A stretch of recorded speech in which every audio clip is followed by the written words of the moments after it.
The heat of the stainless steel kitchen was my sanctuary, a familiar, comforting burn that contrasted sharply with the cold indifference I often faced outside. At 20, I was an anomaly. Executive chef Raiden Miller of the Gilded Spoon, a high-end French-American fusion restaurant in downtown Chicago. My uniform, pristine white, with my name stitched in gold, was a shield, a mark of the long, grueling hours, the sacrificed youth, and the sheer obsessive precision it took to earn this title. But Maya didn't see the gold thread. She only saw the apron. "Raiden, are you still smelling like a fryer?" she'd say, wrinkling her perfect nose as if catching a whiff of something foul. Her voice was always laced with that subtle, condescending edge, the one that scraped against my pride like a dull knife. I'd tried to explain the difference between a cook and a chef, the chasm between a line order flipper and someone who managed a 7-figure kitchen, commanded a staff of 30, and dictated the menu of one of the city's most talked about dining experiences. "Maya, I'm the executive chef. I don't just cook, I run the whole operation. I'm literally signing paychecks and dealing with multi-million-dollar food suppliers." She'd just wave her hand dismissively, her eyes already drifting back to her phone. Yeah, the head cook. "Honey, I appreciate the hard work, really. But when my dad asks what you do, I still have to say you're in the food industry. It's just not very clear, like, is there a title higher than that? Can you at least get a job where you wear a suit?" Her family was worse. They'd tolerate me at dinner, passing me the mashed potatoes with a tight smile. Her mother, Carol, once cornered me at a family barbecue, her voice a hushed, venomous whisper. "Raiden, you're a sweet boy, and your little pastries are lovely, truly. But Maya deserves someone who can actually provide for her. Someone with stability, a proper career. When are you going to stop playing with food and get serious?" The truth was, I was making more money than her father, a mid-level manager at an insurance firm. But to them, my passion was a hobby, my title a joke, and my success invisible behind the grease stains and the scent of truffle oil. They only measured success by a corporate ladder, a corner office, and a tie. The real knife twist wasn't their disdain. It was the look in Maya's eyes when she talked about other men. She was always comparing me, always making me feel small. "My friend Jessica's fiancé is a hedge fund manager, Raiden. They're spending the summer in the Hamptons. My cousin just started dating a lawyer. He drives a new Mercedes and they just booked a trip to the Maldives." Meanwhile, I was dealing with a walk-in cooler malfunction at 2 a.m., meticulously perfecting a new sous vide technique, or fielding a last-minute request from a high-profile critic. I was building an empire, one perfectly plated dish at a time, but to her, I was just the guy who came home tired and smelling faintly of garlic. The breaking point wasn't a single event. It was a slow, sickening realization that her condescension wasn't born of ignorance, but of genuine contempt, and then the discovery. It started with the late nights I'd assumed were girls' night out. Then the excuses became thin, a sudden need to stay at her sister's, or a cryptic text she'd hastily delete. One Tuesday, during my only guaranteed evening off, I decided to surprise her at the small apartment we shared. I walked into a silence that felt heavier than usual. Her side of the closet was suspiciously empty of the designer dress she'd bought last week. Her tablet was open on the kitchen counter, displaying a series of recent messages. My stomach plummeted, colder than the deepest freezer. The messages were from a man named Brad, and several others with names like Jake, the pilot, and Marcus, BMW guy. They weren't casual. They were intimate, flirty, and explicit. Brad. "Can't wait for dinner tomorrow? No chef boy to worry about tonight?" Maya. "He's stuck in his hot kitchen. All yours, babe. My parents are so glad I'm seeing people who actually have ambition." That line. My parents are so glad I'm seeing people who actually have ambition. It wasn't just cheating. It was a sanctioned betrayal. I felt a dizzying mix of nausea and blinding clarity. The years of feeling inadequate, the quiet shame, the constant struggle to gain her family's respect, it was all a sham. They hadn't dismissed me because of my job. They had used my job as an excuse to support her infidelity. I didn't scream. I didn't break things. The years of discipline in a high-pressure kitchen had trained me to be terrifyingly efficient under duress. My rage was a cold, precise burn. I went straight to my dresser, pulled out a large duffel bag, and started packing only the essentials. My chef knives, my small stack of cookbooks, my laptop, and my passport. I didn't take the expensive gifts I'd bought her, the furniture we'd picked out, or any of the clothes I could replace. I took the tools of my trade and the proof of my existence. I left the duffel bag by the door. Then I went back to the kitchen, found a fresh sheet of paper, and wrote a short, chilling note. Maya, I know everything. Tell Brad and Jake, the pilot, they can have the apartment and the life you wanted them to fund. I'm done. Do not contact me. Do not come to the restaurant. You never wanted an executive chef. You wanted a servant. Go find a real man. Raiden. I dropped the note onto the counter, picked up my bag, and walked out of the apartment, out of her life and out of Chicago. As I started my car, I checked my bank account, a substantial amount I'd saved over the years, far more than her ambitious boyfriends likely had. I drove east, not just away from her, but towards a new, clean slate, where the only smell I had to worry about was the scent of my own success. I was done being the punchline. The highway signs blurred into streaks of green and white as I pushed my old, reliable sedan, a practical, chef-budget purchase, eastward, New York City. The city that never sleeps, the city of relentless ambition. If Chicago is where my pride was broken, New York would be where I'd forge a new one. I drove for 18 hours straight, fueled by black coffee and a burning, cold determination. I severed all ties. I changed my phone number. I transferred the majority of my savings to a new account at a new bank. I contacted the owner of the Gilded Spoon, a kind elderly man who had been my first real mentor, and resigned via a meticulously worded professional email. I offered 2 weeks remote consulting to ensure a smooth transition, but made it clear I was gone. He responded with respect, regret, and a promise to give me a glowing recommendation anywhere I went. I didn't seek an executive chef title immediately. I was too raw, too distrustful of the entire institution of a high-profile kitchen. I needed anonymity, a place to heal and plot my next move without the spotlight. I found a tiny temporary apartment in Queens, minimalist and functional.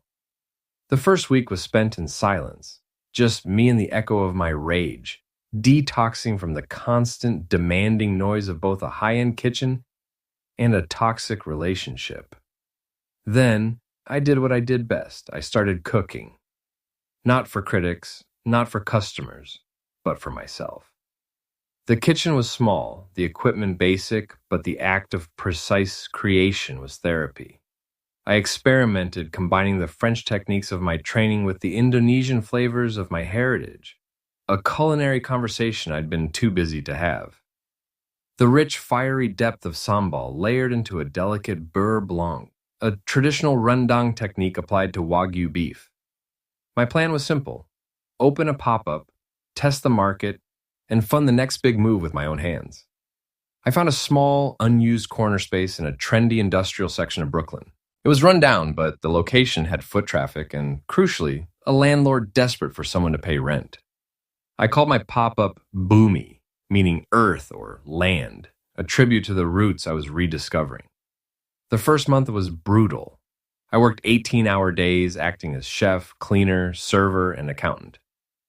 But the food, it was special. It was honest. Word spread faster than I anticipated. Food bloggers came, drawn by the unique fusion and the mystery of the young chef who never talked about his past. My Wagyu rendang tartine became a sensation. One rainy Tuesday afternoon, when the lunch rush had finally subsided, a woman walked in. She was the antithesis of the Brooklyn hipster clientele. She wore a tailored charcoal suit that looked like it cost more than my month's rent, a sleek silver watch, and carried a briefcase that wasn't just an accessory. It looked like it contained the fate of a small nation. She had sharp, intelligent eyes, dark hair pulled back into a severe, elegant bun, and an air of effortless command that quieted the whole room. She looked mid-30s, maybe younger, but carried the weight of decades of decisions. "Chef Miller?" she asked, her voice smooth and precise, with a subtle, non-regional American accent that suggested extensive international travel. I wiped my hands on my apron. "Just Raiden. And this is a pop-up. I'm the only chef." She didn't miss a beat. "I know who you are. Raiden Miller, formerly of the Gilded Spoon, Chicago. Youngest executive chef in the city's history. Trained under Chef Laurent Dubois in Paris. Your resume is impeccable. Your resignation email went viral in the industry. You gave a masterclass in professional quiet dignity." I felt a faint blush creep up my neck. My quiet dignity was just cold, controlled fury. "I'm just making food here," I said, wary. She smiled, a small, genuine crack in her otherwise formidable facade. "And it's exceptional. The texture layering in the sample is genius. My name is Alara Vance. I am the CEO of Vance Hospitality Group." Vance Hospitality. They owned a portfolio of luxury hotels and Michelin-starred restaurants globally. They were the biggest players in the game.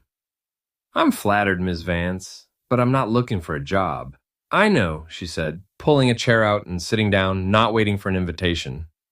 "I'm not offering you a job. I'm offering you a partnership. I'm opening a flagship dining experience on the 70th floor of our new Manhattan hotel tower. It's the ultimate canvas, Raiden. Complete creative and financial autonomy. We will fund your concept entirely. You will own 49% of the restaurant, and your name will be the brand. I want Boomy, a show to be the centerpiece of our empire." I was stunned. This was the opportunity every chef dreamed of, the kind that usually took 20 years of clawing and backstabbing to earn. "Why me?" I asked, my voice barely a whisper. "There are dozens of established chefs who would kill for this." Alara leaned forward, her expression serious. "Because they're predictable. They've already peaked. You, Raiden, are a phoenix. You walked away from guaranteed success because your personal life was toxic. That takes rare strength and a clear vision. You have fire, you have technique, and you have that perfect hunger I can't buy from a celebrity chef. And frankly," she added, her eyes holding mine, a sudden warm intensity in them, "I like the quiet fury in your food. I know what it means to be underestimated." Over the next few weeks, Alara became a fixture.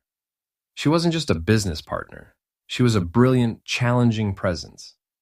Our meetings always devolved into hours-long conversations about the philosophy of food, architecture, and art. She didn't treat me like a cook or a chef. She treated me like an equal, a visionary whose talent deserved the biggest possible stage. There was no condescension, only respect. The respect quickly morphed into something more potent. I found myself looking forward to her visits, to the way she'd analyze a dish with the same precision she'd analyze a balance sheet. She saw the executive chef in me, the ambition, the intellect, the things Maya and her family willfully ignored. One evening, as we stood on the dust-covered, unfinished 70th floor, looking out at the dazzling sprawl of Manhattan, she turned to me. "This is going to be your monument, Raiden.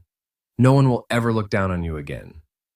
She put a hand on my arm, a brief electric touch. "You deserve this. You deserve someone who sees you." I looked at her, at the strength and confidence radiating from her, and realized that my initial flight was no longer about running away. It was about running towards this, towards genuine recognition, towards a future that was sharp, clear, and challenging. And maybe, just maybe, running towards a connection with a woman who understood the language of power and passion. Meanwhile, 1,000 miles away in Chicago, the carefully constructed world I had walked out of was beginning its rapid, terrifying descent into chaos, the descent of Maya. While I was soaring high above Manhattan, Maya's world was crumbling under the weight of her own deceptions. When she read my note, her initial reaction wasn't fear or regret. It was entitled fury. How dare the cook walk out on her? She assumed I'd be back within a week, begging for forgiveness and ready to fund her lifestyle again. But a week turned into a month, and the silence from my end was absolute. I had vanished without a trace, a ghostly clean break that shocked her, and, more importantly, her parents. The lavish apartment, which I had largely paid for, suddenly had its bills arriving. Her ambitious boyfriends, Brad, the pilot, the BMW guy, were suddenly unavailable. They were interested in a woman with a comfortable setup, not a woman who now had to justify her existence.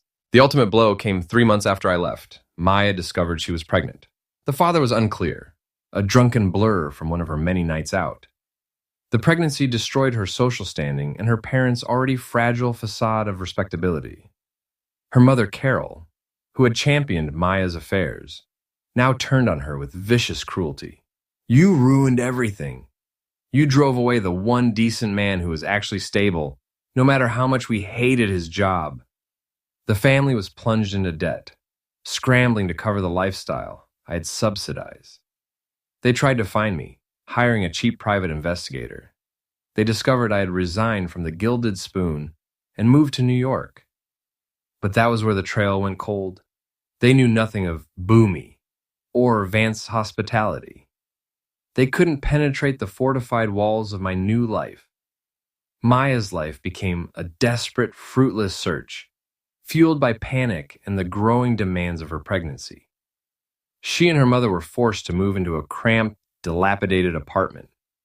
Every hardship, every unpaid bill, every rejection from her friends was a stark mirror reflecting the value of the man they had constantly belittled. The cook had offered stability, loyalty, and wealth. Her ambitious lovers had offered only cheap thrills and temporary attention. The rise of Raiden. My restaurant, Boomy 70, opened with a deafening roar of critical acclaim. The synergy between Alara's business acumen and my culinary vision was explosive. She was my fiercest defender and my most constructive critic.